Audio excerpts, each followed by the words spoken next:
Barbara Muldoon at the end there, Anti-Racism Network and P-Driven Solicitors, and Gordon Hewitt, Northern Ireland Anti-Poverty Network.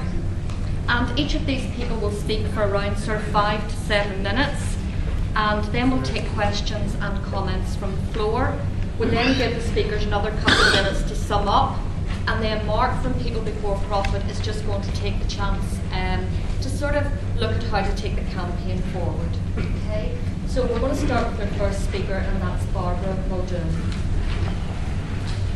Thanks very much, Joanna.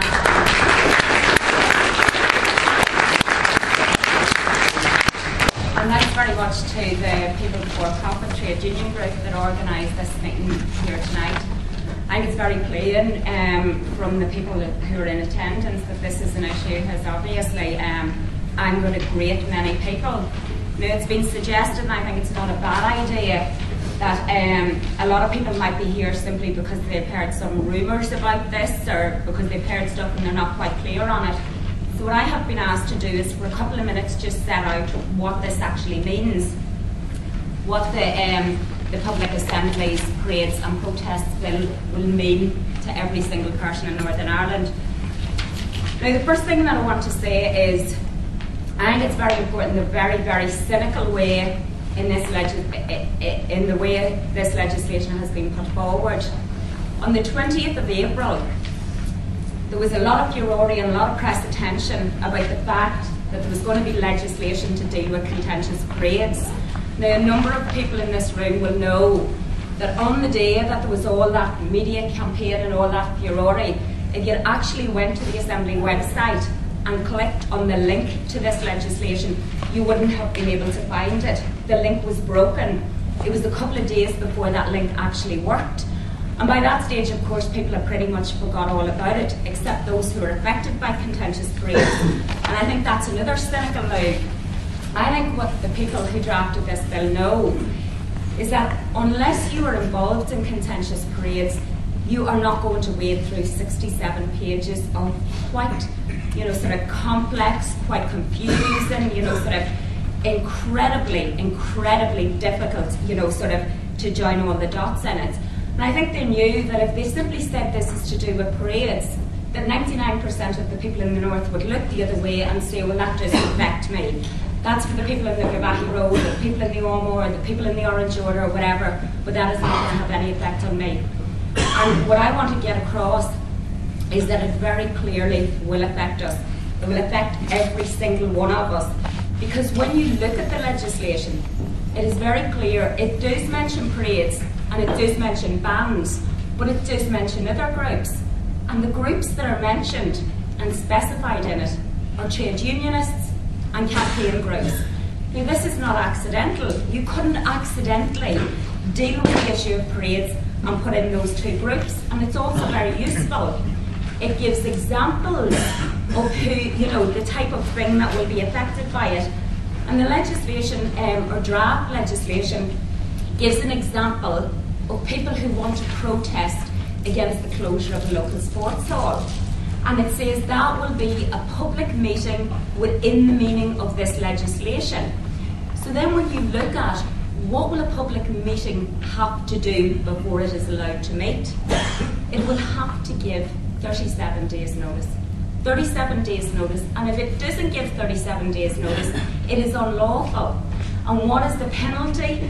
If you are at a gathering of people anywhere outside a public building, now funerals would be the exception to this, but if you are at a gathering anywhere outside a building and you're not attending a funeral and you haven't given the requisite 37 days notice, what will be the penalty? The penalty will be 6 months in prison and or a huge fine. And what will happen to you? Will you get your name and address taken, and wait to see is there a summons in the post?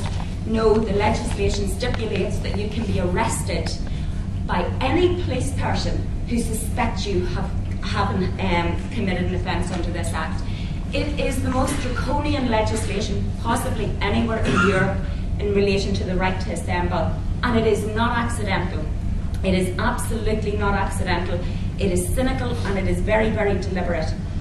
I think everybody in this room understands, because I think that's the reason why we're here. individuals are not very powerful. They're not, whether we like it or not, there is very little that we can do when we feel aggrieved or we feel we want to challenge something and we're sitting there on our own. Everybody who has ever joined a trade union understands that. Everybody who has ever signed up to Amnesty International understands that. The people in this room understand that. The people who have been on anti-racism demonstrations, the people who have been on anti-war demonstrations understand that. And the people who drafted this legislation understand that. There is absolutely no doubt that in my mind, and in the minds of many people who have looked at this legislation has a purpose. And the purpose is there are cuts coming in all across Northern Ireland. Now they're coming in all across the UK and all across Europe, but they're coming in all across Northern Ireland. They talked at the start about £370 million worth of cuts. Now we're looking at possibly up to £1 billion worth of cuts. What does this legislation do? It means that the people who are passing all the stuff and ramming through all the cuts and cutting people's public services, of course there's a recession and there's been huge job losses.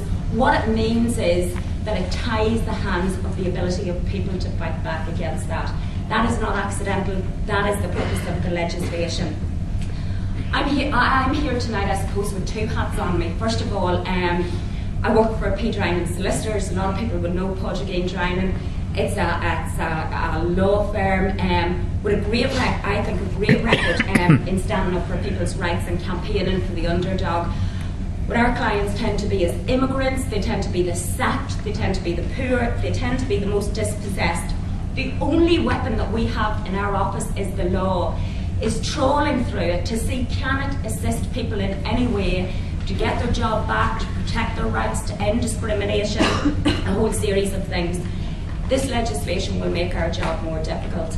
But actually, it's not that concerns me most. It's not the general attack, which it is on our civil liberties. What concerns me most is the other thing that I do, and that is I'm involved in the anti-racism network. And many people will know in terms of the amount of racist attacks over the years, but they will also know about the role that the anti-racism network has played, and it has played a tremendous role, and I'm very proud of the role that it has played, me and the people in that organisation. And I want to give you an example. Last year when the Roma were being put out of their homes, when they were under attack, the anti-racism network at about 1 day's notice was able to organise 500 people outside City Hall to send out two messages. First of all, a message of support to the Roma community, and secondly, a message of condemnation to the people who are carrying out these attacks. That would now be unlawful. That would be unlawful. The 500 people could be rounded up. The need for spontaneous action is a need that everybody has everywhere, because in that case, obviously the racists don't give 37 days notice of what they're going to do. We know during the recession, they don't give 37 days notice that they're going to kick people out of their jobs.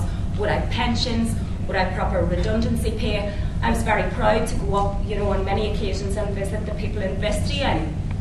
People who had 40 years service, who were being kicked out of a job and very bravely and very wisely decided to stay where they are, and who made a great deal of the fact that this is public land and they can't put us off. Now the fact that it's public land is the very thing that would be able to get rid of them. I think that if this goes through, the impact in terms of people's ability to organise in 1,000 different progressive ways is going to be severely curtailed. It cannot go through. This legislation cannot be passed. If it is passed, it will have a devastating effect on every single one of us, and I know that people understand that, and that's why they're here. And this is going to be an incredibly important campaign, and it is a campaign that has to succeed, because if it doesn't succeed, then God help the lot of us. And I don't think it will come to that. I think that they thought that this would pass and nobody would notice, and it has been noticed, and tonight is the proof that it's been noticed, and tonight is the proof that it will not pass. Thank you.